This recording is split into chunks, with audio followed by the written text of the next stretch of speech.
नमस्ते happy new year दादी। नयाँ वर्ष 2083 सालको शुभ अवसरमा देश तथा विदेशमा रहनुहुने हाम्रा प्यारा विद्यार्थी भाइ बहिनीहरू, आदरणीय अभिभावकज्यूहरू, आफन्तजन तथा सम्पूर्ण साथीभाइहरूमा हार्दिक मङ्गलमय शुभकामना व्यक्त गर्दछु।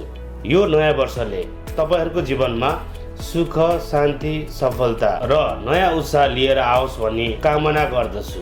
ग्लोबल पिसको तर्फबाट सम्पूर्ण विद्यार्थीहरू, शिक्षक शिक्षिकाहरू, अभिभावक, आफन्त तथा सम्पूर्ण शुभेच्छुकहरूमा हार्दिक मङ्गलमय शुभकामना व्यक्त गर्दछौँ।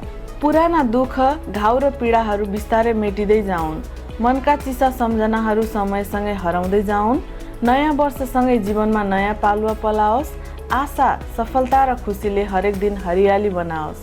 यस नयाँ वर्षले सबैको जीवनमा सुख, शान्ति, समृद्धि र उज्यालो भविष्य ल्याओस् भन्ने कामना गर्दछौँ। फेरि पनि नयाँ वर्ष 2083 को हार्दिक मङ्गलमय शुभकामना व्यक्त गर्दछु।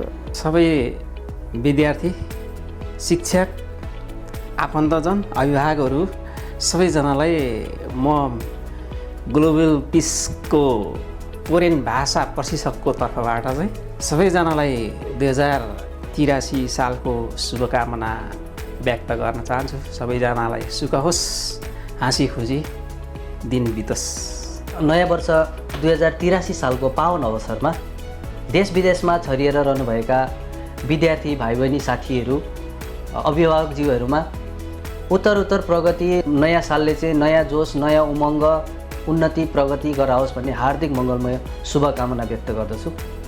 आकेमासिते ओमेदेतो गोजाइमास। देश विदेशमा रहनुभएका सम्पूर्ण विद्यार्थी भाइ बहिनीहरू, इष्टमित्रहरू, शुभचिन्तकहरू र यहाँ रहनुभएका स्टाफहरू र सम्पूर्ण नेपाली दाजुभाइ दिदीबहिनीहरूमा नयाँ वर्ष 2083 को पावन अवसरमा हार्दिक मङ्गलमय शुभकामना व्यक्त गर्न चाहन्छु। सम्पूर्णमा नयाँ वर्षको हार्दिक मङ्गलमय शुभकामना।